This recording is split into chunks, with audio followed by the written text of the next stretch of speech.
Hey everyone, welcome back to What's Happening in Real Estate this week. I've got Conrad Zerini here with Remax Escarpment, Remax Niagara, and I got Brian Hogben here with Mission 35 Mortgages.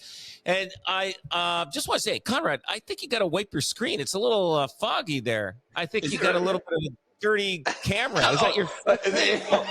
Oh no, it's the roadkill. No, it's your actual screen. It cleaned up a bit. I don't know what happened. There's some smoke in there. There's some smoke in that room.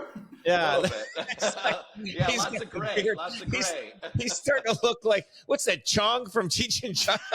He's got the smoky room and everything. Eh? Oh, dude. Yeah, you're right. He's got the beard. I have to admit, I don't want to say anything, but it does look good on him. He looks good with the beard. It's my protest until the BOC, Bank of Canada, drops 200 basis points. I'm not shaving. Okay, there you go. Man. It's going to be a lot. Are we talking about 2 basis points from the beginning when it started, or from now? Yeah. No, from when it started. So I got you. Gotcha. So we're already a half a point. We need another 1.5. Yeah. So okay, guys, I'm thinking the needle did not move at all in the first two quarter points down. What is going on? Do you think they're going to be more aggressive on this one in September, or do you think they're going to still tiptoe their way with a quarter point? I think you're still going to see the quarter point drop. I think they can't go too heavy too fast, because if they drop a half and they spur things, and we got to be careful what we wish for as well too, because if you do see a half, you might end up seeing a stall. You might end up seeing inflation tick up. So I think, as much as I personally would like to see the half a point drop, the steady, slow quarter point is what I think is going to have the best long-term effect on the economy. Well, really? Yeah. Well, it's funny. There's a lot of theories. I was just in the U.S. and there's this theory called the Dulé theory, and what it is it's 40% of the listings and all the sales are done in like the first third of the year, and then it dips down to 20%, and then the last half is 25.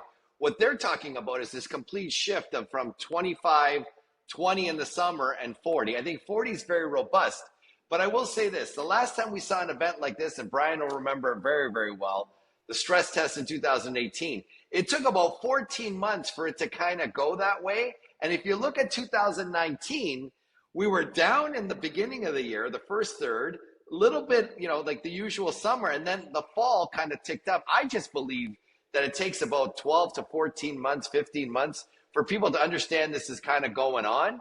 And I think now people are used to this rates the way they are. I just think it's just a time frame. And I think the only time in history we had something this monumental, what was it, 11 increases at once, was the stress test. And then by the time 14, 15 months came, because everybody's got to move. Like, you can't live in your parents' basement for fucking ever, right? Yeah. People have kids. They're doing shit. And in the U.S., they're seeing this really robust. And the other thing I'll tell you is the last week of sales, 324 sales. And Rob, you guys were a big part of that sales story for a week. We haven't seen an August like that since 2020. Don't you remember 2020? The market picked up in the summer. And it was the other August was the one in 2019 when the thing came back. So look, if all indications are telling me that we're going to probably see, I don't think we're going to see 40% of the sales, but we'll see a robust in September, October. Yeah. Yeah. So okay, now so I know, Brian, you're thinking a quarter point is the right way and it's the political way and everything. But what if it still does not make the needle move and everybody's just sitting and waiting? Do you think now we got to wait another month to do the same thing? I think you'll end up seeing. I think you'll see a quarter point drop at every meeting. I think you'll see a quarter point drop September. You'll see a quarter point drop October. I think. Yeah, and the other thing too I want to say on this is what I'm tired of seeing right now. I still see people looking at a 3-year fixed interest rate. Okay. I think the time has totally passed on that 3-year rate. And I'll tell you why. Rates started to go up when? March of 2022. Like Conrad said, it was a monumental event. Rates started to drop in June of 2024. That signifies a full hiking cycle of 26 months. Do we really think that rates are going to drop for 3 years? Yeah, I don't think rates are going to drop for 3 years. We've talked about this before. We've seen the cycles where we'll see a decreasing rate environment for maybe 18 months, maybe 12 months, maybe 24 months, but then we'll see it hiking again. So people who are sitting on the fence or thinking about these 3-year terms or trying to time it for to get low, guess what? A lot of the fixed rates right now, you can get fixed rates for 5 years in the low 4s. Yeah, like when's and the that's last time we saw low 4s. That is cheap money right now. Oh yeah, for sure. If I can get something locked in under like mid 4s or even 4, I'll take it in a heartbeat and just sit there, and lock it in. Even though we are so used to dealing with like low interest rates. I just had another renewal come up on one of my properties, and I was at, what was it? It was commercial mortgage, and I was at 3.5%. And you know what? That was great. I mean, 3.5% for commercial mortgage, but now it's going to be a little high. Obviously, I'm going to be paying a lot more. So my cash flow is gone down a bit. It's okay. My equity growth is gone up quite a bit. So so I'm not complaining about there. But go ahead. I think that everybody's going to go into fixed. I think they're so shell shocked. You're going to see this movement to fix. And you said, if you can get to that 4.25, look, guys, if the overnight rate is 3, it's usually a point and a half above that for long-term rates. So what are we talking? 4.25, that kind of thing. So you're going to see this big shift to that. The other thing we're finding too, and I'm seeing cancellations of listings. And I asked the agent, why is the listing being canceled? Well, they were selling because their mortgage was due. But then when they got it, they figured out, they thought because they had 2% and it went to like 4.5 or 5, that their payment would be doubled. Well, then they figured out it wasn't doubled. They said, this ain't so bad. Yeah. Right?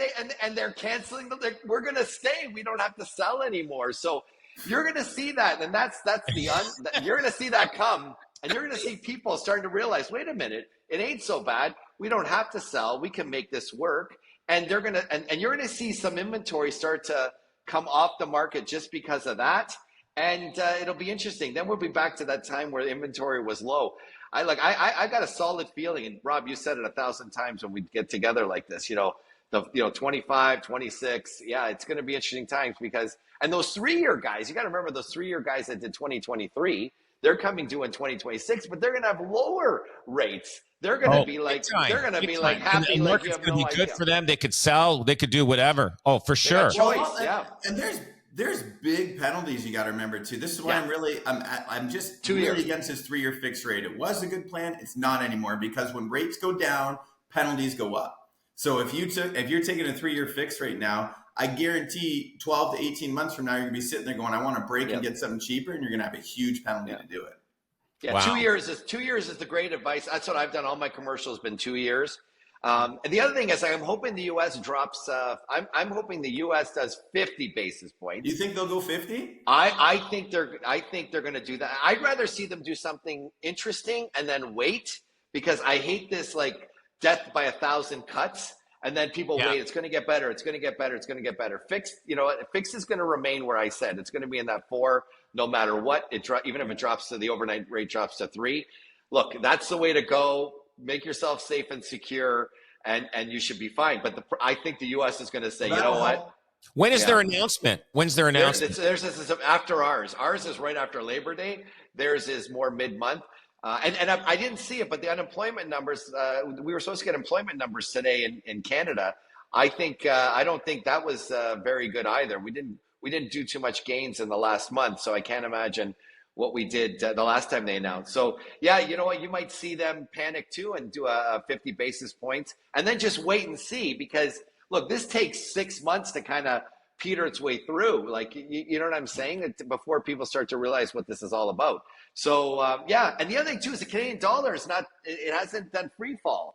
So it sucks, but it hasn't like everybody said, the disparity between the U.S., the Fed and the BOC would cause this disparity, and our dollar would drop. And you know what? It hasn't dropped as much as they thought. So I'd love the U.S. to go 50. And, these guys talk all the time. You got to imagine they're on the phone all the time. So they might get an indication that the U.S. is going 50. And I'm 50-50 on 50.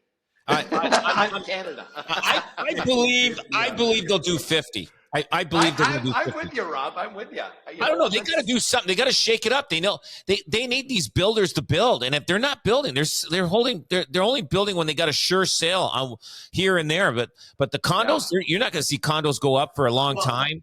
You know, the collapse of the real estate market in Toronto. A huge article today. All the British Columbia builders got together and said, "Look, we don't want the same thing to happen that is happening in Toronto. Toronto, the new construction's collapsed." Like it's done, and we talked about another shows. You know, developer insolvency is up through the roof. So big time. BC is ringing that bell, saying, "Guys, something's got to get done now because we don't want the same thing happening in BC as it happened in Toronto." Yeah, well, don't wait. People got to remember that. I heard a great analogy on inflation the other day because everything is still so expensive, and even though inflation's gone down, I heard a guy equate it to weight. Like if I weighed 200 pounds and inflation's 5%, or if I gave 5% of my weight, that's 10 pounds, right? 10 pounds.